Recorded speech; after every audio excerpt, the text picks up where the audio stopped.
Tanzania is set to launch a fourth licensing round in late October for 7 deep-water offshore blocks and 1 onshore block. Now, the country's offshore gas region is estimated to hold at least 70 trillion cubic feet of gas reserves. Now, however, in Nigeria, the nation is still eagerly awaiting the next round of oil licensing since the last one took place in 2003. Now, for a look at oil licensing in Africa in light of Tanzania's highly contested licensing round, I'm joined in the studio by Dolapo Oni. He's an oil and gas analyst at EcoBank Research. Thank you so much, Dolapo, for taking the time out to join us. Now we are focusing on Tanzania. I mean, yes, good stuff coming out, well, this time from East Africa, but exactly, no doubt will benefit the entire African region. So what do we know about the story?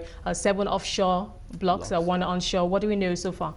Well, we do know, first of all, that the licensing round was meant to hold last year, September, but the government of Tanzania decided to move it forward because they wanted to continue finalize some work on the gas regulation in Tanzania, which, even as we speak anyway, is still not yet completed.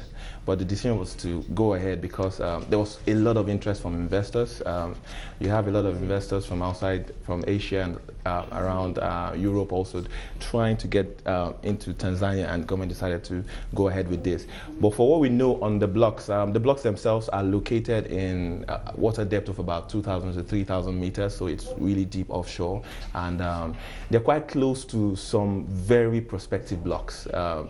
You look at the blocks that are on offer, block 2A, 3A, 4A, and 5A, particularly out of the 7 offshore blocks that are on offer, and they're quite close to block 1, 3, and 4, which are operated by BG and offshore energy. And those 2 operators have discovered about 13 trillion cubic feet of gas in those 3 blocks. So you're looking at those blocks and you're saying that, okay, there could be some extension of those finds into those blocks nearby, which are also on offer. So that has generated a lot of interest from investors. Well, no doubt.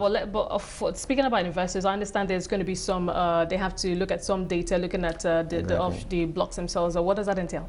Yeah, essentially, the data rooms have been set up in London, and I think in the US also, for investors to go and look at the seismic data available for the blocks. Now, at the moment, I believe most of what is available are 2D data, so there's still going to be some investment in 3D data. Some 3D data is available on sale, but most investors will typically have to go and generate their own 3D data. So that would be the immediate point of call as soon as you get any of those blocks assigned to you. So what kind of investors should we be expecting? Do we have any names in mind that you think would be likely candidates?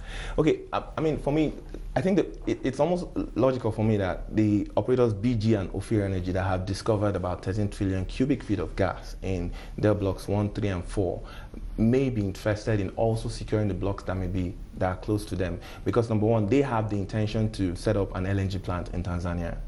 Now, BG has announced that it intends to spend about 15 billion over the next 10 years in Tanzania, and the idea is to create an LNG facility. ExxonMobil and Statoil will also operate Block 2, in which 3 discoveries of gas has also been made. Also have announced that they intend to spend about 30 billion over the next 10 years, and the idea also is to set up an LNG plant in Tanzania. So those operators are likely to be, I mean, the first draft of investors that will be looking no local content, no local players?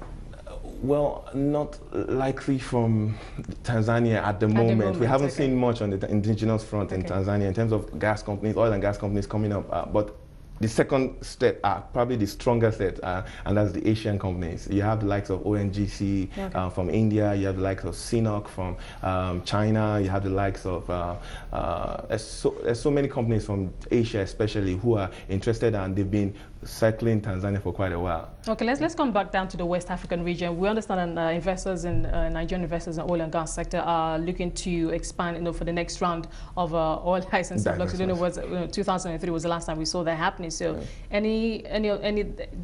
should we be expecting that on the horizon soon? A licensing round in Nigeria. In West Africa, not at the moment. Not at the moment. There have been a lot of discoveries along the coast of West Africa recently, but I don't think the governments are looking to create a licensing round anytime soon. In Nigeria, we're expecting a marginal field licensing round sometime in fourth quarter this year, but we're still yet to see if there's been any indication from DPR for that's still likely to hold. If that's still likely to hold, most likely it's going to push on to next year. But we all know that essentially licensing rounds in Nigeria are typically waiting for the PIB to happen because investors essentially are waiting for that.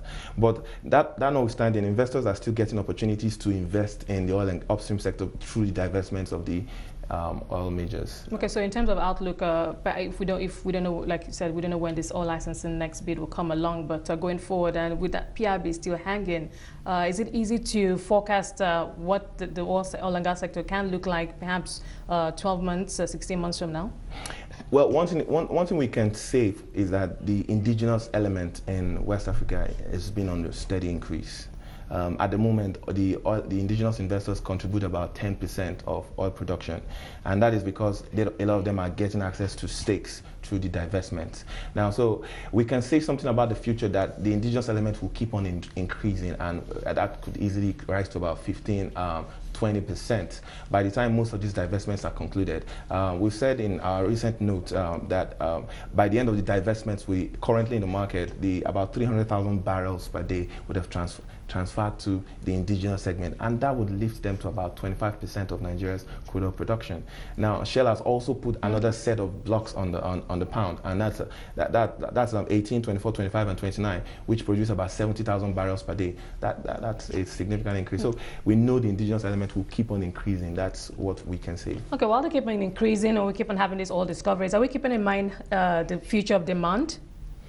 Yes, I think the dynamics in the demand are changing, and I think that's pretty well known also too, and Nigeria is trying to keep that in mind. That's why I believe we need to look at two things. Number one, the demand is both external and internal. Gradually, the internal demand has started to rise. On the gas front, we know that Nigeria's gas demand has been on the increase and is set to increase with the privatization of the power sector. That's going to rise also too. Yes, we are.